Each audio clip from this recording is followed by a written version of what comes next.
అందుకనే సూపర్ 6 మీరు చూసినప్పుడు ఒక 6 పాయింట్లని యువతకు 20 లక్షల ఉద్యోగాలు, 3,000 రూపాయల నిరుద్యోగ భృతి, యువత నిర్వీర్యం అయిపోయింది, మళ్ళీ అలాంటి యువతకి కాన్ఫిడెన్స్ ఇవ్వాల్సిన అవసరం ఉంది ఉద్దేశంతో ఈ కార్యక్రమాన్ని తీసుకున్నాం. అదే మాదిరిగా భవిష్యత్ అంతా కూడా హ్యూమన్ రిసోర్స్ డెవలప్మెంట్ పైన ఆధారపడుతుంది. స్కూల్కి వెళ్ళే ప్రతి ఒక్క విద్యార్థికి 15,000 రూపాయలు తల్లికి వందనం కింద, ఇది కాకుండా ప్రతి ఒక్క మహిళకి 1,500 రూపాయలు నెలకి ఇవ్వడం, దీనివల్ల సంవత్సరానికి 18,000 వస్తుంది. 5 ఏళ్లలో 90,000 రూపాయలు ఈ ఒక్క కార్యక్రమం ద్వారా ప్రతి మహిళకు చేరే పరిస్థితి వస్తుంది.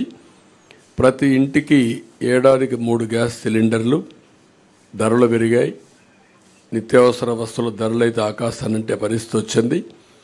పేదవాళ్ళు గ్యాస్ కూడా ఉపయోగించే పరిస్థితులు లేరు కాబట్టి దీన్ని ఇవ్వడం జరిగింది. ఉచిత ప్రయాణ సౌకర్యం, దీనివల్ల మొబిలిటీ మహిళల్లో ఎక్కువ ఉంటుంది. ఉద్యోగాలు చేయాలన్నా, వ్యాపారాలు చేయాలన్నా, బయట పోయి రావాలన్నా చాలా సులభంగా ఉంటుంది. అందుకే ఈ కార్యక్రమం తీసుకొచ్చాం.